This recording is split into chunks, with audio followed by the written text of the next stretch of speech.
Hello guys, welcome back to my another blog. এখন বাজে ঘড়িতে 7:50। আজকে আপনাদেরকে বাইরের দৃশ্যটা দেখাই। আজকে রোদের তাপটা অল্প কম আছে, কারণ কালকে রাত্রেবেলা বৃষ্টি দিয়েছে। এই দেখুন, বৃষ্টি দেওয়ার পর গাছের পাতাগুলো দেখতে কি ভালো লাগছে।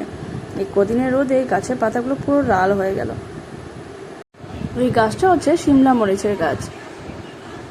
এটা হচ্ছে ভূত জলকিয়া গাছ। এটাতে অনেক ফুল ধরে এসছে। তারপর গাছপালাগুলো দেখতে অনেক ভালো লাগছে। ওদেরও তো বৃষ্টি চাই, রোজ দুবেলা করে জল দেই, তাও গাছটা তো বাড়ে না। কিন্তু বৃষ্টি পড়লে গাছ কিন্তু অনেক তাড়াতাড়ি বেড়ে যায়। সকালে খাবার আমি আমার জন্য বানিয়ে নিয়েছি তাওয়া রুটি, আর অভি বাবার জন্য ভাত বানাবো। আগে আমার মাকে দেখতাম সকালে আমাদেরকে ভাত খাইয়ে দিয়ে মা এইভাবে গোলা রুটি বানাতো নিজের জন্য।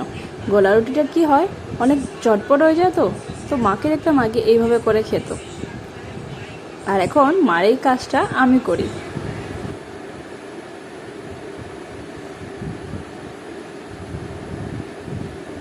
গোলা রুটিটা আমার হয়ে গেল।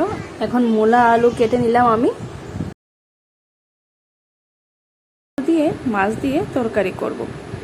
এই সাইজের আমি মূলাটা কেটে নিয়েছি, আর আলুটা লম্বা লম্বা করে কেটেছি, কারণ না হলে পরে বুঝতে পারবো না আলু কোনটা আর মূলা কোনটা। অভি যেহেতু মূলাটা খেতে তো ভালোবাসে না, তাই আলুটা অল্প বড় সাইজের রাখলাম।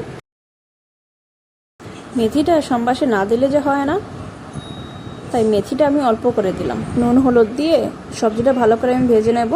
আর এই পাশে আমি আজকে সরবরা করব। এই সরবরাতে অনেক তেল থাকে, তো আমি অল্প করে তেল দিয়ে এপাশ ওপাশ করে ভালো করে ভেজে নেব। এটা আবার কম স্টিমে দিতে হবে, বেশি স্টিমে থাকলে এটা পুড়ে যাবে।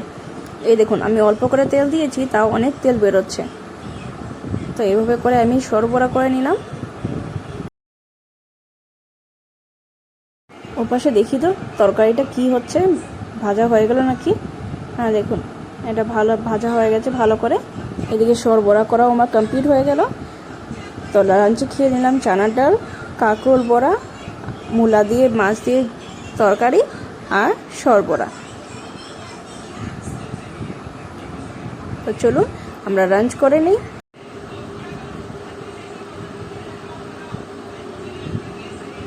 অভি নাকি কাঁকরোল বড়া খাবে না, এটা নাকি কাটা কাটা সবজি, ওর গলায় লেগে যাবে। আচ্ছা ঠিক আছে, ওইসব কারণের জন্য অভি যা খেতে পছন্দ করে আমি সেই সবজিটা বানাই, নাহলে খেতে বসে ওর অনেক ন্যাকামো থাকে। অভি খেয়ে নিল আইসক্রিম। রোজ বিকেলবেলা অভির বায়না থাকে ওর দাবাইয়ের কাছে, দাবাই অনেক গরম পড়েছে, আমাকে আইসক্রিম এনে দেবে, আমাকে চিপস এনে দেবে। নাতি বলেছে না এনে দিলে হবে।